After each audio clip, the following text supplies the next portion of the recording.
India, the home to the world's largest youth population, हर साल जहां पर लाखों ऑफ स्टूडेंट्स कॉम्पिटिटिव एग्जामिनेशंस में बैठते हैं ताकि वो अपने सपने को पूरा कर सके और साथ ही साथ अपने फैमिली के लिए एक सेफ़ एंड सिक्योर फ्यूचर को भी देख सकें।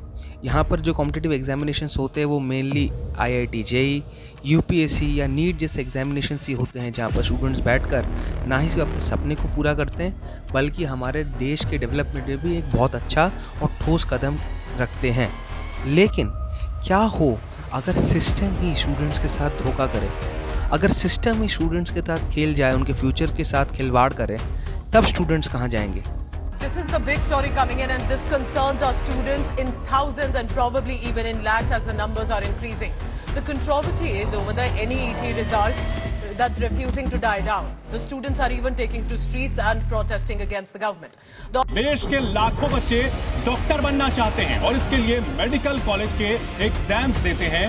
एडमिशन के लिए आयोजित नीट यूजी के नतीजों को इस बार देख करके हर कोई हैरान है, छात्र परेशान है। नतीजे सामने आते ही उन पर सवाल उठने लगे। ब्रेकिंग न्यूज, नीट रिजल्ट को लेकर एक बड़ी जानकारी इस वक्त सामने आ रही है। आज बात देश के उन बच्चों के भविष्य से जुड़ी हुई जो अपने शहर की सड़कों पर या तो खामोशी के साथ प्रदर्शन कर रहे हैं या फिर सोशल मीडिया पर आवाज उठाने में जुटे हैं। Presenting to you the NEET 2024 scandal. अब जिन लोगों को नहीं पता उनके लिए बता दूं, नीट यानी national eligibility cum entrance test एक एनुअली हेल्ड किया जाने वाला एक नेशन वाइड कॉम्पिटिटिव एग्जामिनेशन है, जहां लाखों बच्चे इस एग्ज़ाम को पास करके अपने मेडिकल पढ़ने और डॉक्टर बनने के सपने को अंजाम देते हैं। इस टेस्ट को एनटीए यानी नेशनल टेस्टिंग एजेंसी नामक एक बॉडी कंडक्ट करवाती है, जो कि एक पेन एंड पेपर टेस्ट होता है, जहाँ पर स्टूडेंट्स को 3 घंटे मिलते हैं to solve for a total of 720 marks divided between 3 subjects of physics, chemistry and biology. हर साल की तरह इस साल का भी कंपटीशन बढ़ता ही रहता है, जहां पर इस साल एनटीए की ऑफिशियल डेटा के हिसाब से 24 lakh students have registered for this examination, which is 20% increase in the number of candidates registering for the exam last year, जिसकी वजह से सबसे बड़ा प्रॉब्लम जो है इस साल के नीट में हमें देखने को मिलता है, that is hyper rank inflation. NEET में भी just like any other competition in India, यहाँ पर हर साल बच्चे की पार्टिसिपेशन बढ़ती है, जिसकी वजह से कॉम्पिटिटिव लेवल जो होती है एग्ज़ाम का वो बढ़ जाता है, जिसके चक्कर में ये होता है कि रैंक वर्सेस मार्क्स का जो रेशियो होता है उस पर एक इफेक्ट आता है, जिसकी वजह से एक इन्फ्लेशन हमें देखने को मिलता है in the rank. For example, अगर कोई स्टूडेंट 650 मार्क्स स्कोर करता है in the NEET paper of 2022 और उस पर अगर उसकी कोई रैंक बनती है, इट इज़ नॉट नेसेसरी कि उसकी वही सेम रैंक रहेगी in the year 2023 as well, अगर वो उसी मार्क्स का वापस उस एग्ज़ाम में स्कोर करता। इनफैक्ट हर ईयर में because of the increase in competition rank में हमें एक डिफरेंस देखने को मिलता है by 1000, 2000, max to max 10,000 as well. इसी को हम लोग इन्फ्लेशन कहते हैं। इन्फ्लेशन की एक और पॉइंट ये भी होती है कि पेपर की लेवल ऑफ डिफिकल्टी कैसी है। फॉर एग्जाम्पल, अगर पेपर हार्ड आया है तो कम मार्क्स में भी अच्छी रैंक बनेगी, अगर पेपर ईजी आया है तो बहुत ज़्यादा मार्क्स में भी आपकी शायद अच्छी रैंक ना बने। लेकिन the problem with the NEET 2024 is कि यहाँ पर ये हुआ है कि अगर कोई बच्चा 650 मार्क्स स्कोर करता है out of 720 which is a fantastic score, तो यूजुअली उसे एक्सपेक्ट किया जाता है कि he will get a rank between 10,000 to 20,000। लेकिन इस बार इसे ये देखा गया है कि according to that same marks some students were getting a rank of 37,000, 40,000 etcetera. यानी कि ये जो मार्क्स और रैंक का जो वो है रेशियो, वो बहुत ही ज़्यादा ख़राब हो गया है with in 1 year, which does not make sense at all. In fact अगर कोई बच्चा ये भी बोले कि पेपर की डिफ़िकल्टी शायद अलग होगी या डिफरेंट होगी, तो वो भी नहीं है। एक्सपर्ट्स का ये मानना है कि पेपर की डिफ़िकल्टी जो थी नीट 2024 में, that was pretty much the same as NEET 2023 and it was not on the easier side. So same marks पे ज़्यादा रैंक में डिफरेंस आनी ही नहीं चाहिए थी, लेकिन इतना हाइपर इन्फ्लेशन हुआ रैंक में, जिसकी वजह से स्टूडेंट्स को काफ़ी दिक्कत हुई इस टाइम पे। अब दूसरे पॉइंट की तरफ बात करते हैं, that is the grace marks fallacy. आगे बढ़ने से पहले कुछ चीज़ें बतानी बहुत ज़रूरी है, जैसे कि ये पता होना चाहिए कि marking scheme of NEET examination कैसी होती है। तो नीट में टोटल मार्क्स 720 मार्क्स का होता है, जिसमें अगर आप एक आंसर सही करते हो तो आपको +4 मिलता है और एक गलत आंसर पे आपको -1 मिलता है। And if you leave a question unattempted तो आपको उसके 0 नंबर मिलते हैं।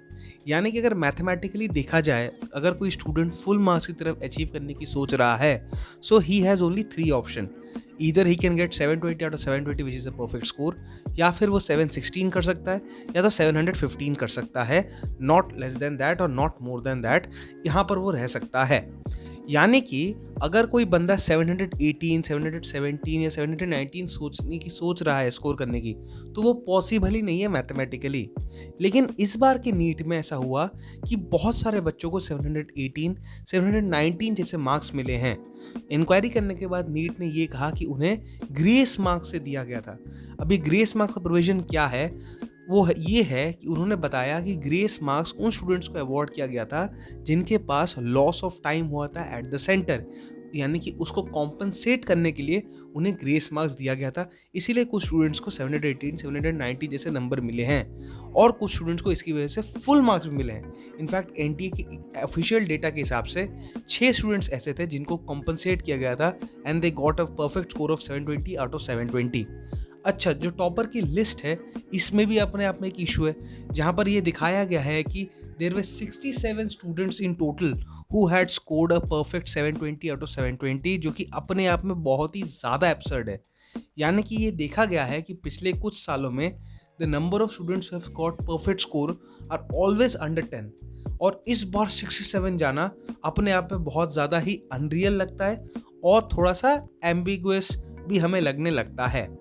एक और चीज़ उन्होंने ये भी बताया जो कि बहुत ही इशू वाले मामला है, वो ये है कि मार्किंग स्कीम जो है कंपनसेशन देने वाले के लिए, उसके बारे में हमें ज़्यादा वेगली बताया गया है। इनफैक्ट उनके एफएक्यू में एनटीए ने ये साफ मेंशन किया है कि कंपनसेटरी मार्क्स को इवैल्यूएट करने के लिए उन्होंने एफिशिएंसी का यूज़ किया है इन आंसरिंग द क्वेश्चंस। अब ये अपने आप में बहुत ही एक फ्लॉड चीज़ है, क्योंकि इसमें ये होता है कि अगर कोई स्टूडेंट वो क्वेश्चंस पहले अटेम्प्ट करता है जिस पे वो कॉन्फिडेंट है और वो जल्दी से अटेम्प्ट कर लेता है, यानी कि अगर वो स्टूडेंट बहुत जल्दी में क्वेश्चंस करता है और सिर्फ वही क्वेश्चन करता है जो वो 100% श्योर है और सही होते हैं, तो उसकी एफिशिएंसी तो 100% हुई। इस वजह से तो फिर उसको बहुत अच्छे ग्रेस मार्क्स मिलेंगे। पर जो बंदा है, जो स्टूडेंट जिसके पास उतनी एफिशिएंसी अच्छी नहीं है पर वो नंबर ऑफ क्वेश्चंस बहुत ज़्यादा करता है, तो फिर उस पर भी तो ग्रेस मार्क्स उतने आएंगे नहीं। अगर दोनों का सेंटर सेम था जहाँ पर लॉस ऑफ टाइम हुआ है, तो ये अपने आप में बहुत ही ज़्यादा बड़ा इशू है। एक और चीज़ यहाँ पर यह भी दिखता है कि टॉपर्स की जो लिस्ट निकली हुई थी, उस लिस्ट में ये देखा गया था कि 62 रैंक से 69 तक जितने भी बच्चे थे, उनका जो रोल नंबर था that were very very very similar. यानी कि उनके जो डिजिट्स थे they were only differing in the last 4। यानी कि इससे ये पता चलता है कि ये जो सारे बच्चे थे जिन्होंने ये एग्ज़ाम दिया था, they were probably sitting at the same centre, और इन सेम सेंटर में सभी बच्चों को 718, 719 या 720 जैसे स्कोर्स मिले हैं, वो भी एक ही सेंटर से। So that also creates a lot of suspicion on this as well.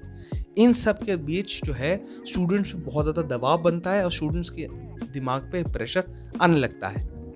NEET के रिज़ल्ट को आए अभी 1 हफ्ते से ज़्यादा हो चुका है, यानी कि नीट का रिज़ल्ट 4 जून को रिलीज़ हुआ था, और स्टूडेंट्स के लिए जो एंगर और गुस्सा है वो एविडेंटली दिखता है।